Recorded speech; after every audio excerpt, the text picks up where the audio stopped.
what I got here. This is the lovely, lovely Vagabond guitar. These were made in the 1930s. They are these really one of these really more beautiful stencil guitars that you could find out there. So this lovely graphic says the Vagabond, and it's got this little guy, a dancing lady, and this little gentleman over here playing the lute, leaning on a tree. This guitar has the slotted headstock. It has the original tuners. It has a new custom bone nut. It has the original mother of pearl overlay on the fretboard. And these frets had to be replaced. The fingerboard actually had to come off, and the neck had to be straightened out by removing some material. And then the fingerboard went back on. When it went back on, it actually ended up with the frets a little high in here. So these frets had to be taken down quite a bit, but it plays really nicely now. You can see there's still fret there to play on. The action is about 2.25 millimeters. That puts it right around 3/32. This is the original pickguard and the original end pin. Now you'll see here it has a little hole. When I got this guitar, it had a tailpiece on it because the bridge was destroyed. It was split in half. It was a whole total mess. I did end up gluing it back together and seeing if it would be strong enough, and deciding it wouldn't be strong enough, and then just using the glued together bridge to be a template to make this new one that is pretty much exactly like the old one, except it's a little compensated for intonation, and it's routed for a bone saddle. These are the original little screws there. This is made out of rosewood with a dark stain on it, which I think is what the original was made out of, although it could have been ebony, like a brownish ebony with dark stain on it, or some other type of wood. This one should be really nice and strong. It's glued and screwed. I think the reason it broke was when I opened this guitar up, I found that the bridge plate on this guitar was really kind of insufficient. It was a piece of thin mahogany that went from about here down to here, but it was really thin, like thinner than the bridge itself, and it ended right at the edge of the bridge pin hole. So like the bridge pins were actually like cutting through the back of the bridge plate, and there was really no support here at all. Like, and you want a little bit of support here, nothing crazy, but a little bit. So what I did, I rummaged through my wood scraps, and I found an old bridge plate from an old 1930s guitar, very similar to this one, with the same mahogany wood, but that one happened to be thicker, wider, I should say. It was the same thickness, but it was wider and the same length. So I was able to get one that that spans about that length, that width, instead of like here. And basically that one I put in there. That one was off of a guitar that did not have any. It was a pinless guitar, so I was able to just fill a couple of holes for a couple of screws from the old bridge on that guitar, and clean it up and install it into here. So you've got a really beautiful vintage piece of mahogany from around the same era, from around the same Chicago-made kind of guitars. That is I'm proud of that one. It should be pretty stable now. It has all the braces got reglued. They all got taken off, the back and the front.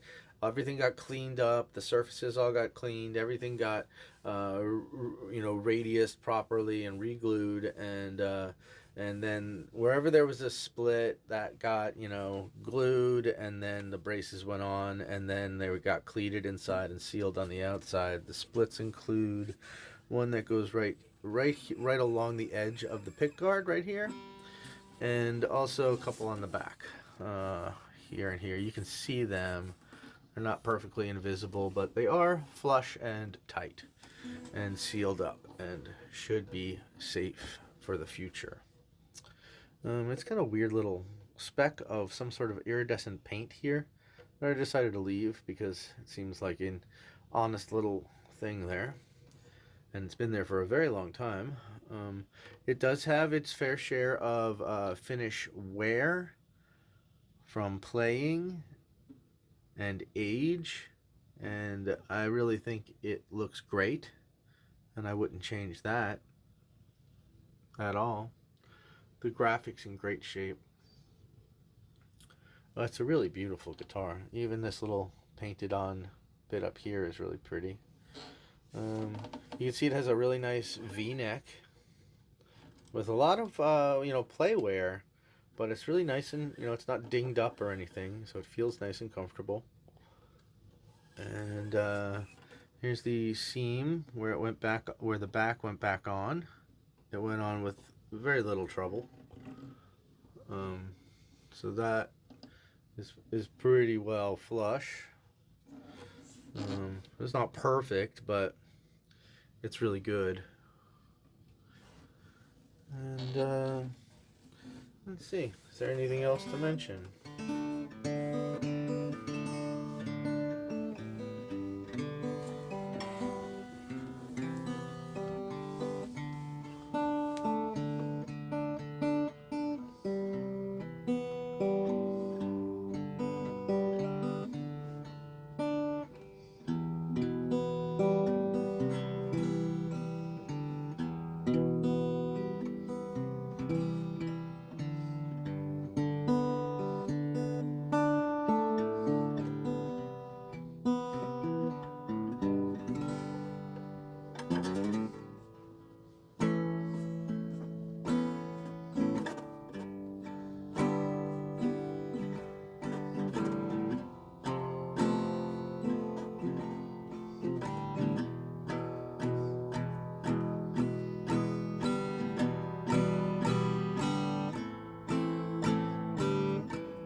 So there you have it, ladies and gentlemen, the Vagabond guitar.